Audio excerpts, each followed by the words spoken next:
코로나19 방역을 방해한 혐의 등으로 기소된 신천지 이만희 교주가 1심에서 집행유예를 선고받았습니다. 신천지 피해자 가족들은 즉각 반발했습니다. 노후된 차량을 친환경 방식으로 폐차하면서 목회자 유가족도 도울 수 있는 방법을 소개해드립니다. 코로나19 영향으로 기독교 문화예술계가 큰 타격을 입었습니다. 이런 가운데 한 기독교 극단에서 뮤지컬과 설교를 접목한 콘텐츠를 제작해 취재했습니다. 포스트 코로나 시대 교회들의 새로운 목회 패러다임을 제시하는 책들이 나왔습니다.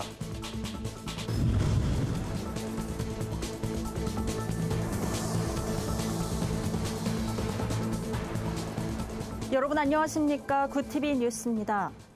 코로나19 방역을 방해한 혐의 등으로 기소된 신천지 이만희 교주가 1심에서 일부 무죄를 선고받았습니다. 방역당국의 시설 현황과 교인 명단을 누락해 보고하고 신천지 행사를 위해 공공시설을 무단으로 이용한 혐의 모두 무죄가 된 건데요. 네, 이 교주를 고발한 전국 신천지 피해자 연대 측은 즉각 반발하며 추가 고발 의사를 밝혔습니다. 이정은 기자의 보도입니다. 수원지방법원에서 진행된 1심 공판에서 신천지 이만희 교주가 징역 3년에 집행유예 4년을 선고받으면서 실형을 면했습니다. 재판부는 방역당국이 신천지 측에 시설 현황과 교인 명단 제출을 요구한 것은 역학조사라기보단 자료 수집 단계에 해당한다며 일부 자료를 누락한 것으로 처벌할 수 없다고 감염병 예방법 위반 혐의에 대해선 무죄 판결을 내렸습니다.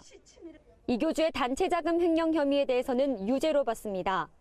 신천지 연수원으로 알려진 가평 평화의 궁전을 신축하는 과정에서 이 교주가 신천지 자금 52억 원으로 부지 매입과 건축 대금을 치렀다며 이는 횡령에 해당한다고 판단했습니다. 그러면서 신천지 행사는 월 1회도 열리지 않았고 개인 침실 등이 있던 점을 보면 개인 거주 목적 공간임도 인정된다고 밝혔습니다. 한편 이 교주를 고발했던 전국 신천지 피해자 연대는 선고 결과에 강력하게 반발했습니다. 오늘의 이만희 교주에 대한 선고는 먼저 고통 가운데 울부짖으며 추운 거리에서 가출한 자녀들을 찾고자 몸부림치셨던 부모님들께 큰 낙심과 절망이 될 것이고 이들은 법원이 신천지 피해자들의 아픔을 외면하고 집행유예를 내렸다며 다른 혐의에 대해서도 고발 조치를 이어갈 것이라고 밝혔습니다. 한편 이 교주 측 변호인은 횡령 등에 대해 유죄를 선고한 재판부 판결에 유감이라며 항소하겠다는 입장을 밝혔습니다. 굿TV 뉴스 이정은입니다. 은퇴한 목회자나 사역 도중 갑작스러운 죽음을 맞게 된 선교사 유가족 대부분은 경제적인 어려움에 처하기 마련인데요. 최근 노후된 차량을 폐차하는 것만으로도 이들을 도울 수 있는 방법이 생겼다고 합니다. 조유현 기자가 취재했습니다. 부서지고 깨진 낡은 폐차들이 줄지어 있습니다. 한쪽에는 폐차 과정에서 나온 중고 부품들이 진열돼 있습니다. 이곳에서 폐기되는 차량은 95% 가까이 재활용됩니다. 덕분에 지난해 대한민국 강소기업 대상에서 친환경 폐차 부문에 선정되기도 했습니다. 최근 이 업체는 기독교 천사운동 연합과 함께 어려운 목회자나 선교사 유가족을 돕는 캠페인을 시작했습니다. 폐차를 신청한 고객에게 비용을 정산하고 남은 수익의 일부를 기부하는 방식입니다. 이를 위해 최근 그린엔젤 폐차라는 브랜드를 선보였습니다. 좀 안타까운 분들, 좀 이렇게 불우한 분들을 이렇게 돕고 있다는 걸 보고 여기도 같이 내가 이렇게 어떤 기부 행사 좀 하고 싶다. 전국 취차로 폐차를 하면서 이렇게 좋은 일에 쓸 수 있는 기부금을 할 수 있는 기독교 천사운동 연합은 그린엔젤 폐차에서 발생한 수익금으로 은퇴 목회자나 선교사 유가족을 정기적으로 도울 계획입니다. 후원이 필요한 유가족의 신청도 기다리고 있습니다. 노후된 차량을 가져오는 것만으로도 어려운 목회자 가족들을 도울 수 있다고 연합 측은 소개했습니다. 힘들게 고생하는 그 유가족들, 그 사모님과 그 자녀들이 덜 힘들게 살 수 있도록 우리 그린엔젤 폐차 기금이 도움이 됐으면 좋겠고 적재적소에 필요한 곳에 우리가 좀 많이 도울 수 있으면 좋겠어요. 한편 기독교 천사운동 연합은 2011년 조직돼 선교중 불의의 사고로 소천한 선교사 유가족과 은퇴 목회자 가족 지원 등에 힘써왔습니다.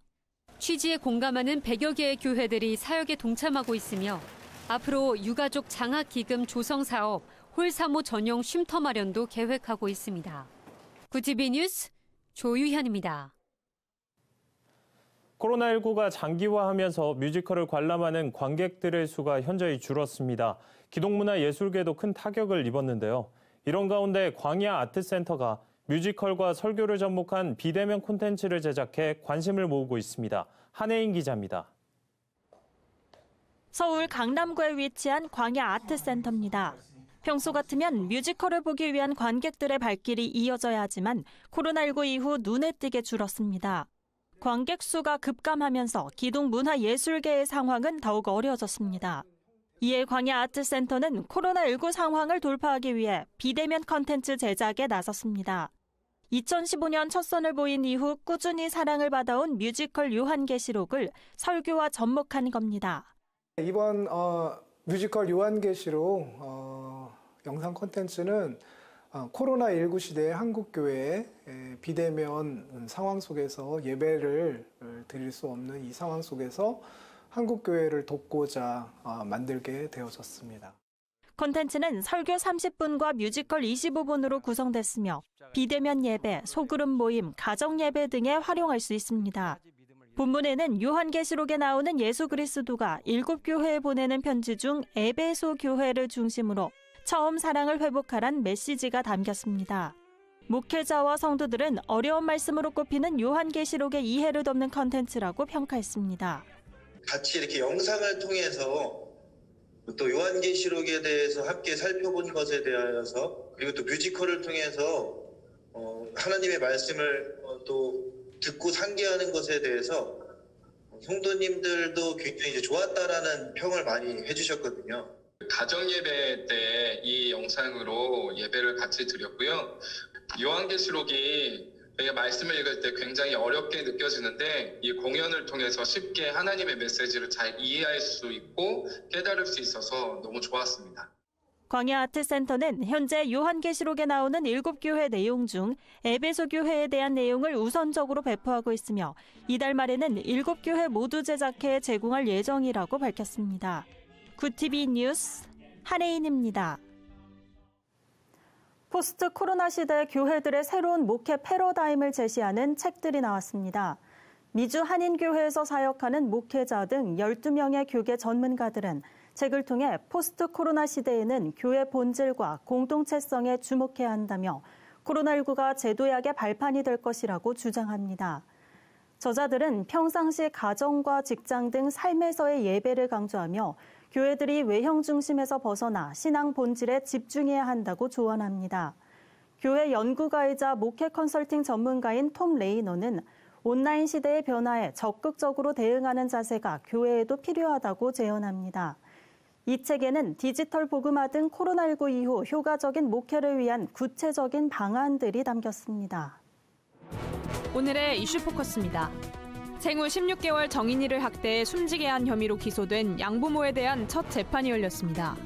검찰이 정인이 양모 장모 씨를 재판에 넘기면서 적용한 혐의는 아동학대치사와 유기방임이었습니다.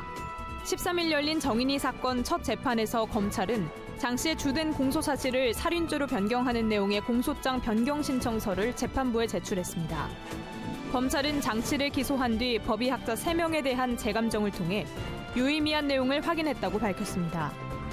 장 씨 측은 재판에서 살인죄뿐만 아니라 아동학대치사 혐의까지 부인해 치열한 법적 공방을 예고했습니다. 장 씨와 안 씨의 다음 재판은 2월 17일에 열립니다. 코로나19 여파로 지난해 취업자 수 감소폭이 1998년 외환위기 이후 가장 컸던 것으로 나타났습니다. 지난해 연간 취업자 수가 2,690만 4천 명으로 2019년보다 21만 8천 명 줄었다고 통계청은 밝혔습니다. 이는 국제통화기금 IMF 외환위기 당시인 1998년에 127만 6천 명 감소 이후 22년 만에 최대 감소폭입니다. 60세 이상을 뺀 모든 나이대에서 취업자 수가 감소했고 산업별로는 도소매업과 숙박 음식점업 등의 충격이 컸습니다. 옥시에 이어 두 번째로 많은 가습기 살균제 피해자가 신고된 제품 가습기 메이트를 제조 판매한 업체 관계자들이 1심에서 모두 무죄를 선고받았습니다. 가습기 메이트 제품 원료 성분이 폐 질환을 유발했다고 보기엔 증거가 부족하다는 게 재판부의 판단입니다. 피해자 단체 측은 문제가 된 성분의 유해성은 이미 학계에 보고돼 있고 근거도 충분히 있다며 끝까지 투쟁하겠다고 밝혔습니다. 검찰 역시 즉각 항소 방침을 밝히면서 앞으로 이어질 재판에서는 유해성을 제대로 검증했는지 여부가 쟁점이 될 전망입니다. 우리나라 만 3세에서 9세 어린이는 하루 평균 4시간 45분 동안 미디어를 이용하는 것으로 조사됐습니다. 특히 만 3세에서 4세 이용 시간은 4시간 8분으로 세계보건기구의 권고 기준인 하루 1시간의 4배인 것으로 나타났습니다. 한국언론진흥재단이 발표한 2020 어린이 미디어 이용 조사에 따르면 만 3세에서 9세 어린이의 TV, 스마트폰, 태블릿 PC, 컴퓨터 등 4대 매체 이용 시간은 284.6분으로 집계됐습니다. 이 가운데 TV를 시청한 시간이 129분으로 가장 길었고 스마트폰 80분, 태블릿 PC 48분, 컴퓨터 25분 등의 순이었습니다. 굿TV 뉴스 진은입니다. 굿TV 월드와이드입니다. 미국 하원이 현지 시간 12일 마이크 펜스 부통령에게 수정헌법 25조를 발동해 트럼프 대통령의 직무 박탈을 촉구하는 결의안을 통과시켰습니다. 미국 수정헌법 25조는 대통령의 부재나 직무 불능 시 대통령 직무상 권한과 의무를 부통령이 승계하도록 규정하고 있습니다. 하지만 펜스 부통령은 펠로시 의장에게 서한을 보내 미국의 이익과 헌법에 부합하지 않는다고 생각한다며 반대 의사를 밝혔습니다. 이에 미 하원은 13일 트럼프 대통령 탄핵 소추안에 대해 표결할 계획입니다. 중국 제약사 시노백의 코로나 백신 코로나100의 예방 효과가 들쑥날쑥해 신뢰도에 금이 가고 있습니다. 브라질 상파울루주 정부사나 부탄당 연구소는 자국민을 대상으로 한 임상시험 결과 코로나100의 예방 효과가 50.38%라고 발표했습니다. 이는 세계보건기구가 제시한 최소 기준 50%를 간신히 넘는 수치입니다. 문제는 코로나100의 예방 효과가 나라마다 다르게 나타난다는 것입니다. 터키 보건당국은 코로나100의 예방 효과를 91.25%, 인도네시아 당국은 65.3%라고 발표해 중국 백신을 둘러싼 논란은 당분간 계속될 것으로 보입니다. 코로나 재확산세로 2020 도쿄올림픽, 패럴림픽을 다시 연기하거나 취소해야 한다는 목소리가 높아지고 있는 가운데 대회 조직위원장이 재연기는 절대 불가하다는 입장을 밝혔습니다. 모시 요시로 도쿄올림픽, 패럴림픽 조직위원장은 조직위원회 중심 인력 대부분이 도쿄도와 정부 관계부처에서 파견됐는데 파견 기간을 더 연장한 것은 어렵기 때문이라며 그 이유를 밝혔습니다. 그러면서 돈의 문제는 아니라고 일축했습니다. 영국에서 코로나 백신 접종을 받은 주민들을 대상으로 백신 여권이 도입된다고 일간 텔레그래프가 밝혔습니다. 이번 발급은 국민보건서비스가 백신 여권을 활용해 1, 2회차 접종자 수를 더 원활히 추적할 수 있을지 판단하는 시험의 일환으로 우선 수천 명을 대상으로 진행될 예정입니다. 이 사업은 이달 시작해 코로나19 봉쇄 기간인 3월까지 계속되며 시험 참가자들은 모바일 앱 형태로 여권을 발급받게 됩니다. 백신 여권은 접종자 추적에 유용하고 여행산업 활성화에 도움이 될 것으로 보는 반면 일각에선 발급받지 못한 이들에 대한 차별을 우려하고 있습니다. 굿TV 뉴스 하나은입니다.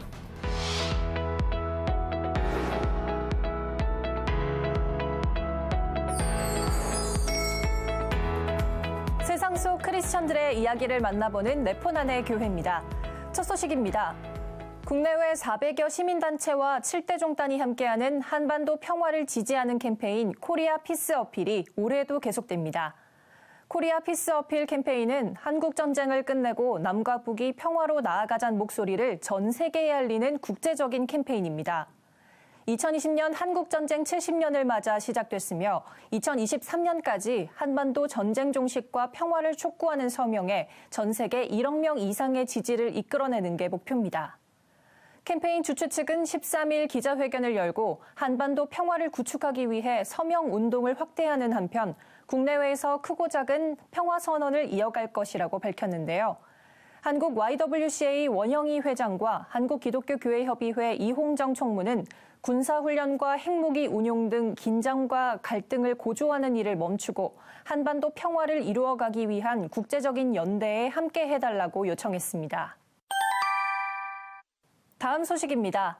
기독 유튜브 번개탄TV와 전도 양육사역단체 알파코리아가 함께하는 한국교회 교회학교 스타트업 세미나가 온라인으로 진행되고 있습니다. 지난 4일과 11일 번개탄TV 유튜브에서 방송된 세미나에선 예능 청년교회 심성수 목사, 한소망교회 청년팀장 서유진 목사, 수상한거리 백종범 대표 등이 출연해 다음 세대와 청년 사역에 대해 얘기를 나눴습니다. 이날 심성수 목사는 청년층 인구 감소와 30, 40대로 넓어진 청년 스펙트럼, 그리고 시스템이 갖춰진 교회로 청년이 몰리는 양극화 상황을 배제할 수 없다고 지적했습니다. 서유진 목사는 청년들의 마음과 삶을 공감하고 소수라도 그룹 모임을 구성해 적극적으로 청년 리더를 양육하는 것이 필요하다고 제언했습니다. 총 3회로 기획된 이번 세미나의 마지막은 청년부 비대면 사역을 주제로 사역 이야기를 나눕니다. 이달 18일 저녁 7시 30분에 실시간으로 참여할 수 있습니다. 오늘 소식은 여기까지입니다. 놔두고 싶은 우리 교회 소식, 알리고 싶은 크리스천들의 소식이 있다면 구TV에 전해주세요. 내 폰으로 찍은 영상과 사진을 전화나 이메일로 제보해 주시면 됩니다. 내 폰 안의 교회 김민주입니다. 글로벌 선교 방송단과 함께하는 교계 소식을 천보라 기자가 보도합니다. 부의경본부에서 보내온 소식입니다. 부산 기독교 총연합회가 11일 포도원교회에서 제43대 대표회장 이취임식과 신년 할애를 가졌습니다. 이날 신임 대표회장으로 취임한 포도원교회 김문은 목사는 희생과 헌신을 통해 세상의 어둠을 물리치고 부패를 방지하는 일에 앞장서겠다고 밝혔습니다. 설교를 맡은 백양로교회 김태영 목사는 하나님께 쓰임받는 부기총이 되어 다시금 교계를 살리는 일을 감당하기 바란다고 전했습니다. 루터대학교가 최근 경기도로부터 비정규직 노동자 권리를 보호하고 복지 증진에 앞장선 공로를 인정받아 표창장을 받았습니다. 루터대학교는 대학 내 청소용역 노동자의 정규직 전환을 이행하는 등 노동자의 권리 보호와 복지 증진을 위해 노력해왔습니다. 이병창 총무처장은 교직원과 학생들이 노동자의 권리에 대해 성찰하는 기회가 됐으면 좋겠다고 밝혔습니다. 샬롬을 꿈꾸는 나비 행동이 새해 논평을 통해 한국교회는 일방적 대면 예배 금지 조치를 철회시켜야 한다고 발표했습니다. 샬롬 나비는 방역에 최대한 협력하되 교회당의 크기를 고려하는 K 맞춤형 방역으로 예배의 자유를 쟁취해야 한다며 획일적인 비대면 예배 조치의 불합리성을 지적했습니다.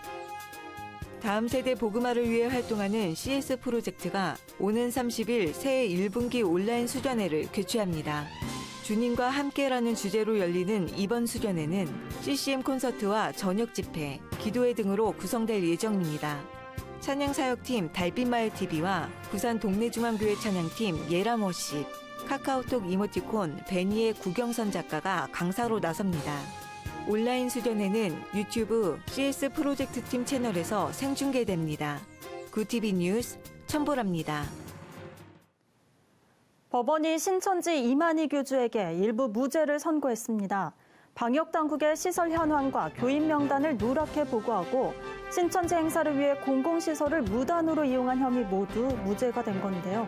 선고 결과를 두고 적지 않은 파장이 예상됩니다. 이상으로 뉴스를 마칩니다. 오늘도 함께해 주신 여러분 고맙습니다.